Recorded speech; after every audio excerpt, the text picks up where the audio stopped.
नमस्कार शेतकरी बंधूंनो, आज आपण नानाजी देशमुख कृषी संजीवनी प्रकल्प अर्थात पोकरा या योजनेतून डाळिंब लागवडीसाठी 100% अनुदानावरती अर्ज कसा करायचा त्याविषयी थोडक्यात माहिती घेणार आहोत। ही योजना महाराष्ट्रातील 21 जिल्ह्यांअंतर्गत राबवली जाते आणि या अंतर्गत आता अर्ज स्वीकारण्यास सुरुवात झाली आहे। विशेषतः आपल्या गावातील पात्र शेतकरी बांधवांना या पोर्टलद्वारेच अनुदानाचा लाभ मिळणार आहे। या योजनेतून फळबाग लागवडीला प्रोत्साहन देणे हा या योजनेमागचा उद्देश आहे। यात बांबू, सुगंधी वनस्पती तसेच डाळिंब लागवडीसाठीही अनुदान मिळते। डाळिंब लागवडीसाठी एकूण 1,29,000 रुपयांपर्यंत वित्तीय मदत 3 टप्प्यांमध्ये या योजनेअंतर्गत दिली जाते। पहिल्या वर्षी 75,000 रुपये, दुसऱ्या वर्षी व तिसऱ्या वर्षी प्रत्येकी 25,000 रुपये असे यामध्ये खात्यावरही 100% अनुदान मिळते। चला तर मग पाहूया आपण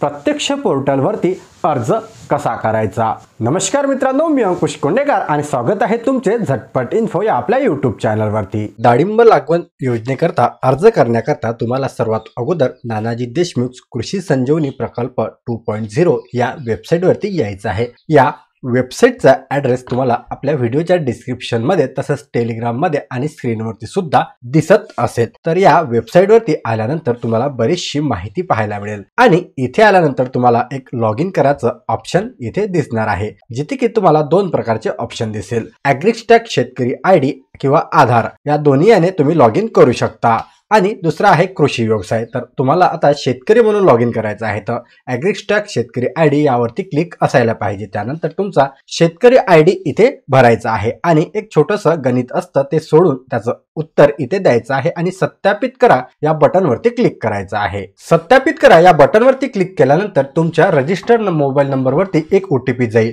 जो की आधार कार्डला लिंक असलेल्या मोबाईल नंबरवरती जाणार आहे। तो OTP इथे तुम्हाला टाकायचा आहे। हा OTP टाकून तुम्हाला लॉग इन करायचा आहे। OTP टाकल्यानंतर लॉग इन करा या बटनवरती क्लिक करायचं आहे। त्यानंतर अशा प्रकारचं पेज ओपन होईल, ज्यामध्ये नोंदणी यशस्वी अशा प्रकारचा मेसेज दिसेल आणि त्यानंतर तुम्हाला पुढे जा या बटनवरती क्लिक करायचं आहे। तुमची प्रोफाईल ओपन झाल्यानंतर फार्मर ID प्रमाणे तुमची सर्व इन्फॉर्मेशन इथे दिसणार आहे। सर्वात पहिले तुम्हाला तुमची प्रोफाईल जी आहे ते कंप्लीट करायची आहे, कारण आपण फर्स्ट टाइम जर रजिस्ट्रेशन करत असाल तर तुम्हाला तुमची प्रोफाईल हे पूर्णपणे तयार करावी लागणार आहे। जी माहिती फार्मर ID प्रमाणे आली त्यानंतर तुम्हाला काही इतर माहिती सुद्धा इथे द्यायची आहे, ज्यामध्ये खाली आल्यानंतर कोणत्याही प्रकारचे अपंगत्व आहे का, जर असेल तर होय, नसेल तर नाही करायचं आहे। त्यानंतर तुमचं जात प्रवर्ग इथे निवडायचा आहे। जात प्रवर्ग निवडल्यानंतर तुम्हाला अनुसूचित जाती किंवा अनुसूचित जमाती हे ऑप्शन जर असेल तर तुम्हाला इथे कास्ट सर्टिफिकेट जे आहे ते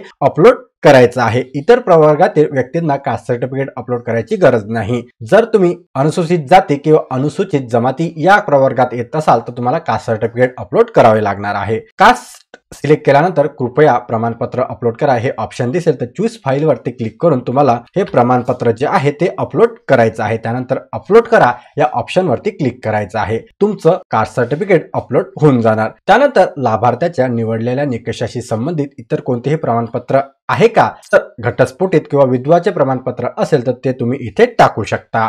जर नसेल तर इथे नाही करायचं आणि प्रोफाईल अपडेट करा या ऑप्शन वरती क्लिक करून तुमची प्रोफाईल जी आहे ते अपडेट करून घ्यायची आहे। त्यानंतर पुढे जा ही जी ऑप्शन दिसत आहे या ऑप्शन वरती तुम्हाला क्लिक करायचं आहे। त्यानंतर तुमचा इथे ॲड्रेस दिसेल, ॲड्रेस मध्ये तुमचा जिल्हा, तालुका, गाव वगैरे सर्व काही निवडायचं आहे। तुम्ही तुमचा आधार कार्ड प्रमाणे जो ॲड्रेस आहे तो तुम्ही इथे निवडू शकता। त्यानंतर प्रोफाईल अपडेट करा। प्रत्येक माहिती भरल्यानंतर प्रोफाईल अपडेट करा या ऑप्शन वरती क्लिक करायचं आणि पुढे जा। सेव्ह झाल्यानंतर पुढे जा या ऑप्शन वरती तुम्हाला क्लिक करायचं आहे। त्यानंतर शेत जमिनीची माहिती इथे तुम्हाला द्यायची आहे, जे की फार्मर ID नुसार ऑटोमॅटिकली येऊन जाईल। एकापेक्षा जास्त जर तुमच्याकडे सर्वे नंबर असेल तर सर्व सर्वे नंबर इथे येणार आहे। त्यामध्ये तुम्ही इथे सिलेक्ट करू शकता की कोणत्या करता तुम्हाला अप्लाय करायचं आहे। त्यानंतर तुम्हाला इथे पाणी स्रोत विचारला जाईल। तुमच्याकडे जर पाणी स्रोत किंवा ऊर्जा स्रोत म्हणजे इलेक्ट्रिसिटी आणि पाण्याची व्यवस्था नसेल तर तुम्ही डाळिंब योजनेकरता अर्ज करू शकणार नाही। तर तुम्हाला इथे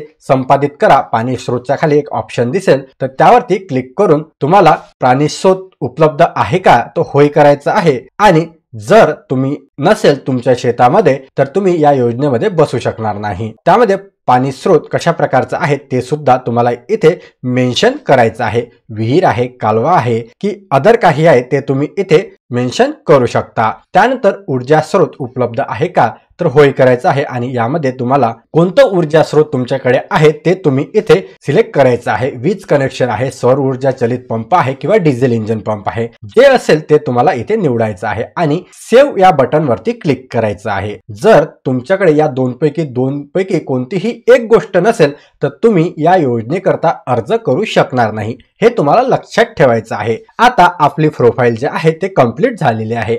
आता आपल्याला अर्ज करायचा आहे, जो की डाळिंब अनुदान योजनेकरता जे की फलोत्पादन मध्ये येतं। तर याकरता तुम्हाला नवीन बाबीसाठी अर्ज सादर करा हे ऑप्शन इथे दिसणार आहे। तर या ऑप्शन वरती तुम्हाला क्लिक करायचं आहे। त्यानंतर घटकाचा गट यामध्ये निवडायचा आहे। यामध्ये तुम्हाला फळबाग लागवड हे ऑप्शन निवडायचं आहे। घटकाचे नाव ऑटोमॅटिकली येऊन जाणार फळबाग लागवड। त्यामध्ये घटकाचा प्रकार मध्ये तुम्हाला निवडायचं आहे की तुम्हाला काय लावायचं आहे। तर आपण डाळिंबासाठी अर्ज करत आहात, तर इथे डाळिंब मी सिलेक्ट केलेला आहे। त्यानंतर इथे अंतर विचारेल, तर इथे ऑटोमॅटिकली 4.5x3 असे येणार आहे आणि हे एवढं सिलेक्ट केल्यानंतर तुम्हाला पुढे जा या बटन वरती क्लिक करायचं आहे। त्यानंतर इथे काही पात्रता निकष जे आहेत ते तुम्हाला दिसणार आहे, हे तुम्ही वाचू शकता।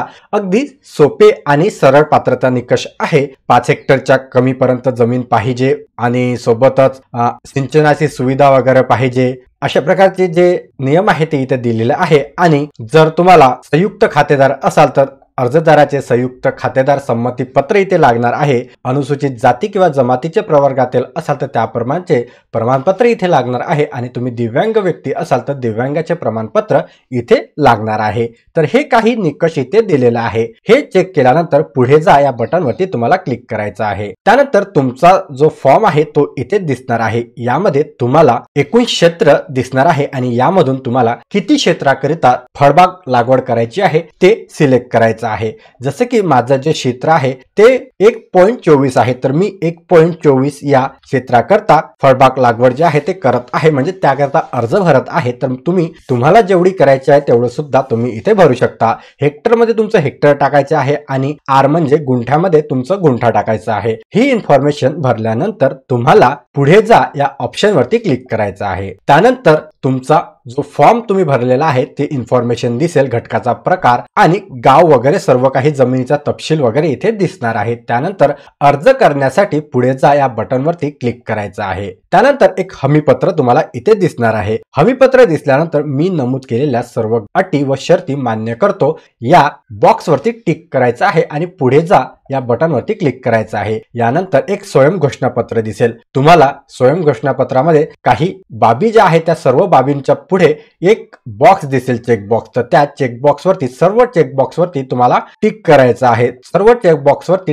टिक केल्यानंतर तुम्हाला इथे सबमिट करा हे ऑप्शन दिसणार आहे। तर या ऑप्शन वरती क्लिक करायचं आहे। यानंतर आपला फळबाग लागवड साठी अर्ज यशस्वीरित्या सबमिट झाला असा मेसेज तुम्हाला पाहायला मिळेल आणि इथे डाउनलोड अँड प्रिंट या ऑप्शन साठी तुम्ही क्लिक करू शकता। डाउनलोड अँड प्रिंट या ऑप्शन वरती क्लिक केल्यानंतर तुम्ही केलेला जो अर्ज आहे तो इथे दिसणार आहे आणि तुम्ही याची प्रिंट देखील घेऊ शकता किंवा हे PDF फॉर्मॅट मध्ये डाउनलोड देखील करून ठेवू शकता। तर मित्रांनो, अशा प्रकारे डाळिंब लागवडीसाठी पोकरा योजनेअंतर्गत ऑनलाईन अर्ज तुम्ही घर बसल्या देखील सादर करू शकता। या योजनेत इतरही अनेक घटक उपलब्ध आहेत, त्याकरता सुद्धा तुम्ही सेम पद्धतीने अर्ज सादर करू शकतात। येणारे पुढील अपडेट आपण व्हिडिओच्या माध्यमातून वेळोवेळी जाणूनच घेणार आहोत। या योजनेअंतर्गत तुम्ही अर्ज केल्यानंतर तुम्हाला जे काही अपडेट आहे ते SMS च्या माध्यमातून मिळणार आहे आणि त्याचबरोबर वेबसाईट वरती सुद्धा तुम्ही वेळोवेळी चेक करू शकतात। येणारे अपडेट तुम्हाला पाहिजे असेल तर तुम्ही आपल्या चॅनलला अजून देखील सबस्क्राइब केले नसेल तर लगेच सबस्क्राइब करा, जेणेकरून येणारे नवनवीन अपडेट तुमच्यापर्यंत वेळोवेळी पोहोचत राहील। चला भेटूया अशाच एका नवीन महत्त्वपूर्ण व्हिडिओमध्ये। तोपर्यंत धन्यवाद।